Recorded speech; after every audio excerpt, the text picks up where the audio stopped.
അസ്സലാമു അലൈക്കും വറഹ്മത്തുള്ളാഹി തആല വബറകാതുഹു. ഇസ്ലാം അമേരിക്കൻ ജയിലുകളിൽ ഏറ്റവും വേഗത്തിൽ വളരുന്ന മതം. ഓരോ വർഷവും പതിനായിരക്കണക്കിന് ആളുകൾ, മിക്കവാറും പുരുഷന്മാർ, ഇസ്ലാമിനെ ആശ്ലേഷിക്കുന്നു. ഒരു നിമിഷം സങ്കല്പിച്ചു നോക്കൂ.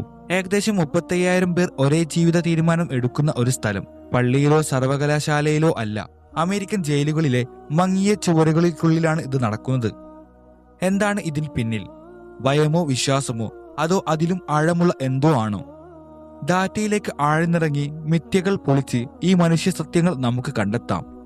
മുഹമ്മദ് ആമീൻ ആൻഡേഴ്സൺ ഒരു ക്രിസ്ത്യൻ പ്രചാരകന്റെ മകൻ. ജയിലിൽ വെച്ചാണ് അവൻ ഇസ്ലാമിലേക്ക് വന്നത്. അവന്റെ വാക്കുകൾ കേൾക്കൂ. ഞാൻ ജയിലിൽ എത്തിയപ്പോൾ എന്റെ മനുഷ്യത്വം നഷ്ടപ്പെട്ടിരിക്കുന്നു. പക്ഷെ ഇവിടെ വെച്ച് ഞാൻ അത് തിരിച്ചു പിടിച്ചു. ജയിലിൽ എല്ലാം കവർന്നെടുക്കുന്നു. നിന്റെ പേര് സ്വാതന്ത്ര്യം, അന്തസ്. പക്ഷെ ഇസ്ലാം ഒരു ഗണന തരുന്നു, ഒരു സമൂഹം നൽകുന്നു, നിന്നെ ഉള്ളിൽ നിന്ന് പുനർനിർമ്മിക്കാൻ അവസരം തുറന്നിടുന്നു. ഇസ്ലാം പ്രത്യാശ നഷ്ടപ്പെട്ട ഇടങ്ങളിലേക്ക് കടന്നു വരുന്നു. അവിടെ അത് കുറ്റവാളികളെ കാണുന്നില്ല, മാറാൻ കഴിവുള്ള മനുഷ്യരെയാണ് കാണുന്നത്. ഇത് പുതിയ കഥയല്ല. 1940കളിൽ ഒരു യുവാവ്, മാൽക്കം ലിറ്റിൽ, ഒരു ചെറിയ കള്ളനായി ജയിലിൽ കയറി.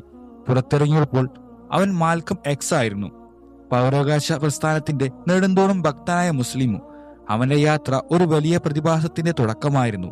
ഇന്ന് ഓരോ വർഷവും ഏകദേശം 35,000 തടവുകൾ ഇസ്ലാം സ്വീകരിക്കുന്നു. എന്താണ് ഇതിനെ നയിക്കുന്നത്? അതാണ് നമുക്ക് പരിശോധിക്കാനുള്ളത്. ചിലർക്കിത് അർത്ഥം തേടലാണ്. ജയിൽ നിന്റെ സ്വാതന്ത്ര്യവും ഐഡന്റിറ്റിയും പ്രത്യാശയും അടുക്കുന്നു, ഒരു ശൂന്യത ഉണ്ടാക്കുന്നു. ഇസ്ലാം അവിടെ ഒരു ജീവനാടിയാകുന്നു, അള്ളാഹുവിന് കീഴടങ്ങാനും സ്വയം മാറ്റാനുമുള്ള ഒരു വഴി. പക്ഷെ അതുമാത്രമല്ല, സമൂഹവും ഒരു വലിയ കാരണമാണ്. ജയിലുകൾ ഒറ്റപ്പെടുത്താൻ ഉദ്ദേശിച്ചതാണ്, പക്ഷെ ഇസ്ലാം ഒരു കുടുംബം കെട്ടിപ്പടുക്കുന്നു.